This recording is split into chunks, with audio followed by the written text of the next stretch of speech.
Alright, what's happening, guys? Welcome back to another Morris Method vlog. Wow, can't believe it's already another week already. So we are back home from Port Macquarie. We got home on Wednesday afternoon. Back to, well, really, we didn't really stop over this period of time. I'm lucky enough that I get to take you guys and our clients with me anywhere, which is obviously a fantastic kind of thing to have, right? Like, for me to have the ability to help people lose weight and improve their fitness from basically anywhere that I am allows me to help more people, which is just, for me, is one of my, look, that's one of my lifetime goals that I set myself a very, very long period of time ago. So for that to actually be happening is feels like I'm living a bit of a dream. Anyway, guys, hope you enjoyed this video. Don't forget to hit subscribe. Don't forget to make sure that you like this video. Give me a little bit of love for all the stuff that we put out. And another reminder that our podcast, the Morris Method podcast, has now kicked off. That was one of my goals in 2020, and I scraped in, I think on the 22nd, I think it's about the 22nd of December, so just got that one done. Anyway, guys, hope you enjoyed this video.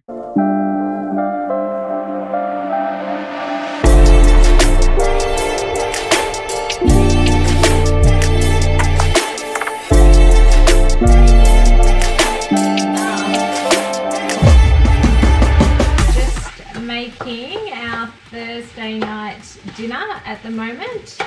So I have some mince in the pan, which I just used a little bit of coconut oil to spray the pan with. Before I started cooking the mince, I only used a little bit. And then, do you want to come up and have a look? Yeah, you want to have a look? Come up. Oh, yum. Yum. You're helping? Good boy. And then I am going to add, once it's done, I've got some onion powder, some garlic powder. No. Okay, be careful. And this Mexican chili powder. So on the back of this, Mexican chili powder is a #1 in our house. So it's got paprika, chili, cumin, oregano, pepper, and garlic, and that is it in it. So get onto that. And then I've just washed some black beans as well. And we are going to have Mexican bowls, aren't we? Yep. Yep. Like my hand in the hole. Yeah. Doing today, what training have you got today? Like, well, how long are you going to spend the time in the gym? I think I'll just do like 40 minutes LAHR, which I think will end up like probably about 7K. Are you happy with the way your aerobic training's going, or just like the way you're getting into things? Like, you've been working on it for quite a while now. Yeah, no, I feel good. Like, my body feels good. I'm not getting sore. I don't feel like really fatigued or anything. I just feel like I'm just kind of plodding along. Like, I have no desire to do any really long stuff. I mean, if I'm programmed it, I'll do it. But I'm just enjoying kind of building that base. Or just like being able to train almost every day, right? Like you've got... Yeah, because like I know obviously my goal is the Port Macquarie half in May, but if I'm really realistic, that's not going to happen. But I would like to be, as in, ready. As in, it's not going to happen because of the fact that there's no places. Yes. Yeah. Yes. Yeah. Yeah, but if you can be at least ready for a half Ironman again by that time, well then at least we can use that as your foundations or as your base. Like, you don't need to be, at least, you know, you look at your base fitness or your base capabilities as like a half Ironman, and then you just peak and trough after that. Just go up and down from that sort of level of base. Yeah. Are you doing anything with your food at the moment? Like, are you changing, or are you just kind of eating the way that we normally do and then just seeing what happens? Or do you think you need to make any changes? Like, have you weighed yourself lately or not? Yeah, I lost a kilo, 1.3 kilos on the way. You did you? Yeah, I thought you might have. Yeah. Look at you. So many people would be so angry at hearing that you've lost a kilo while you've been on holidays. But then again, you were fasting like most days. Like, you were pretty chronically low. Yeah, I'm pretty much just adding coffee in the morning. I'll eat at lunchtime each day so that, like, I don't want to do any, like, serious fasting until I finish feeding Dara. Yeah. And I'm just focusing on, like, eating good food. I'm not...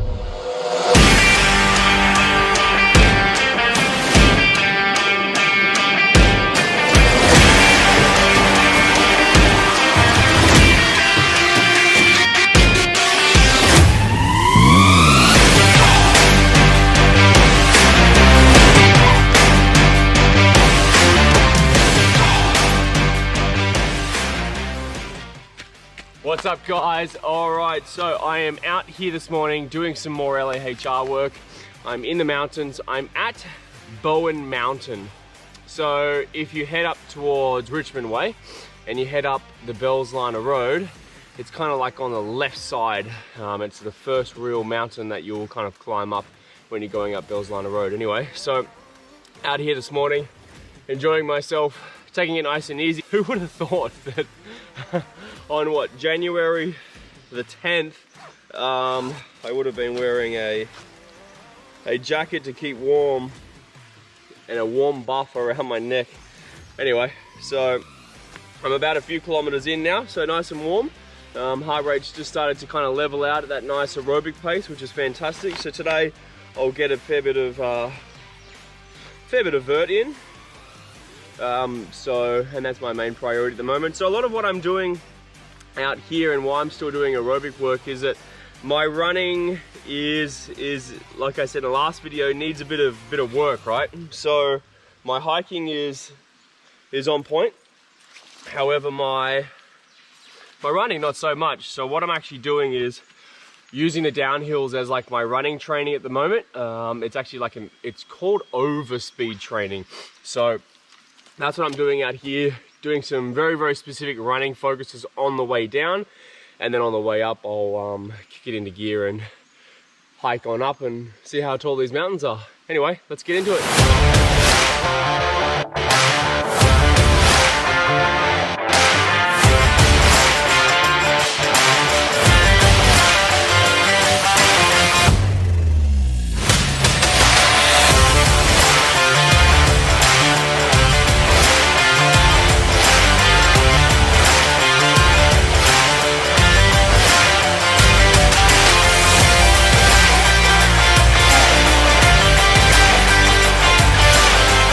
At the turnaround point and just going uphill at the moment.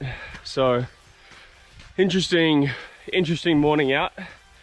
So we got home on Wednesday from Port Macquarie, and then on Thursday and Friday was my first opportunity to get back into the gym and get some very controlled training intensity done.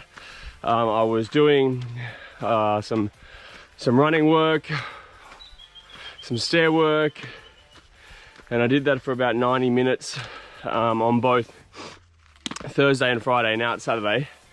So woke up this morning, feeling good, feeling ready to train, and kind of noticing out here today that my heart rate is significantly higher today at a lower pace than what it has previously been, or even just comparing it to what I was doing in the gym on Thursday and Friday. So obviously my body is in a bit of state of stress. Even though there's no soreness, there was no general fatigue or anything like that. So very, very important for me to recognize this. And if you're following on and you have these types of goals that involve endurance training, is that maybe it might not always come across as soreness or fatigue, but if you have a measurable, like a heart rate, and you know the zones that you should be working in at the appropriate time, it allows you to at least see kind of what the body's doing. Like, it gives you some really good feedback. And going up hills and going down hills, I'm just significantly slower than what I would normally be at the given heart rate. So for me, that's a cue to get to the turnaround point. I'm going to actually take it even easier on the way back. So why that's the case, so even though what I'm already doing at the moment is aerobic, I need to kind of pull back from there and recognize that there's some sort of fatigue happening, and I need to honor it. Now, the thing about fatigue, if you don't honor it, or the thing about adaptations, which is what we're all after getting fitter. If you don't honor the like these sorts of signals, you'll be forced to one day, right? And this is where a lot of people will train for a good 12, 15 weeks, and they're on fire, they're doing great, and they're not, you know, they're training basically 6 days a week, and they're feeling red hot good, and then out of the blue, for some reason, motivation goes, willpower goes to train. Yeah, all those sorts of things start to happen. Maybe they get injury. Classic signs of that's your body forcing you to stop because you didn't actually stop when it was trying to give you the signs in the first place.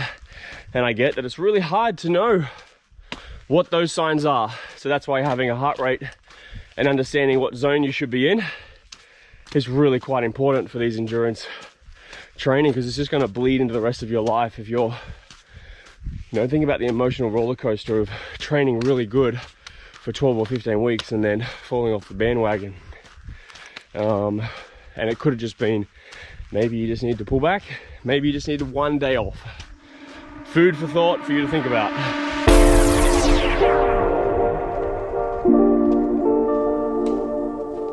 So this is the hard thing about LAHR.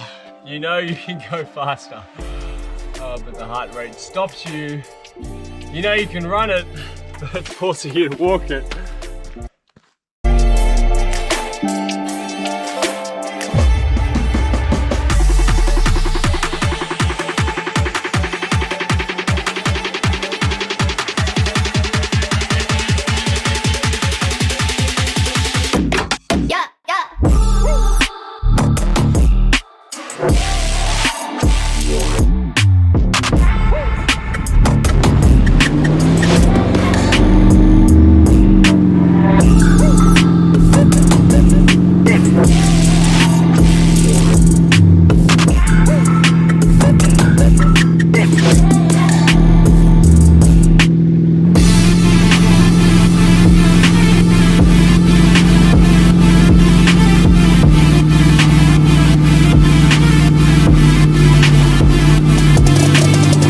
Guys, that brings me to another end here for the Morris Method vlog. Guys, hope you enjoyed this one. Don't forget to hit like and subscribe if you enjoyed the video. Otherwise, I'll see you here next time. Bye.